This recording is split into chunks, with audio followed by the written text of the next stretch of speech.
R C B ಡೌಟೇ ಇಲ್ಲ. Okay, ಹೇಗನ್ಬೋದು ಯಾವುದು batting bowling ಹೇಗಿದೆ ಈ ವರ್ಷದ ಆರ್ ಸಿ ಬಿ ಒಂದು strength? R C B team ಈ ವರ್ಷ ಬ್ಯಾಲೆನ್ಸ್ಡ್ ಆಗಿದೆ, ಚೆನ್ನಾಗಿದೆ. ಬ್ಯಾಟಿಂಗ್, ಬೌಲಿಂಗ್, ಫೀಲ್ಡಿಂಗ್ ಚೆನ್ನಾಗಿ ಮಾಡ್ತಾರೆ. ಬಟ್ ಹೋಮ್ ಗ್ರೌಂಡಲ್ಲಿ ಸ್ವಲ್ಪ ಚೆನ್ನಾಗಿ ಮಾಡಬೇಕು. ಓಕೆ, ಏನು ಚೇಂಜಸ್ ಮಾಡ್ಕೋಬೇಕು ಅನ್ಸುತ್ತೆ ಈ ಆರ್ ಸಿ ಬಿ ಒಂದು 5 ಮ್ಯಾಚಸಲ್ಲಿ ನೋಡಿದ್ರೆ ಹೋದರೆ? I think home ground, I mean outside ಚೆನ್ನಾಗಿ ಆಡ್ತಾ ಇದ್ದಾರೆ. ಹೋಮ್ ಗ್ರೌಂಡಲ್ಲಿ ನಾವು ಬ್ಯಾಂಗ್ಳೂರು ಪಿಚ್ ಲಾಸ್ಟ್ ಇಯರ್ ಥರ ಇಲ್ಲ.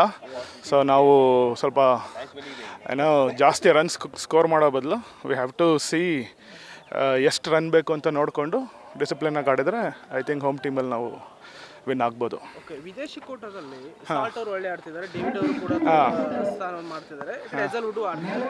ಲಿಯಾಮ್ ಲಿವಿಂಗ್ಸ್ಟನ್ ಎಲ್ಲೋ ಒಂದು ಕಡೆ ಬ್ಯಾಟಿಂಗ್ ಸ್ಲೋ ಆಗ್ತಿದೆಯಾ? ಅವರು ಒಳ್ಳೆ ಪ್ಲೇಯರು. ನೋಡೋಣ, ಇನ್ನು ಟೂರ್ನಮೆಂಟ್ ತುಂಬ ದೂರ ಹೋಗ್ಬೇಕಲ್ಲ.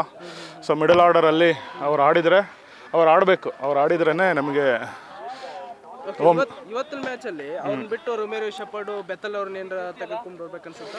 ಬೆಥಲ್ ಆಡ್ಬೇಕು ನನ್ನ ಪ್ರಕಾರ, ಯಾಕಂದರೆ ಅವ್ರು ಬೌಲಿಂಗು ಮಾಡ್ತಾರೆ. ಲಿವಿಂಗ್ಸ್ಟನ್ ಜಾಗದಲ್ಲಿ ಬೆಥಲ್ ಆಡಿದರೆ ನಮಗೊಂದು ಅಡ್ವಾಂಟೇಜ್ ಸಿಗುತ್ತೆ ಅಂತ ನನಗನ್ಸುತ್ತೆ.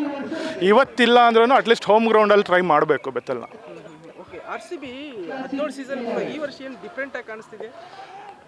ಡಿಫ್ರೆಂಟ್ ಅಂದರೆ ನಾವು ಪ್ರತಿ ವರ್ಷ ಸ್ಟಾರ್ ಪ್ಲೇಯರ್ ಅಂತ ನೋಡ್ತಾ ಇದ್ವಿ. ಈ ಸಲ ಟೀಮ್ ಬಿಲ್ಡ್ ಮಾಡಿದ್ದೀವಿ. ಸೊ ಎವ್ರಿ ಇಂಡಿವಿಜುವಲ್ ಎಲ್ಲ ಚೆನ್ನಾಗಿ ಆಡ್ತಾ ಇದ್ದಾರೆ.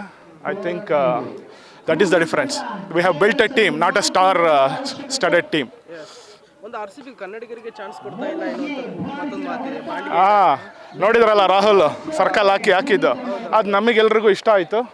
ಯಾಕಂದರೆ ಅವರು ಲೋಕಲ್ ಬಾಯ್, ಅದನ್ನೇ ಅವರು ನಮ್ಮ ಬೆಂಗಳೂರಿಗೆ ಆಡಿದರೆ ಇನ್ನೂ ಚೆನ್ನಾಗಿರೋದು ಅಂತ. Just R C B all the best. All the best R C B and everyone. ಎಲ್ಲರೂ ಸೇರ್ಕೊಂಡು ಚೇರ್ಸ್ ಮಾಡೋಣ ಅಂತ. ಚಿಯರ್ಸ್. ಓಕೆ, ಇನ್ನೂ ಸ್ವಲ್ಪ ನೀವು ಒಪಿನಿಯನ್ ಹೇಳಿದ್ರೆ will wish all the best to RCB to win this cup because ಈ ಸಲ ಕಪ್ ನಮ್ಮದೇ.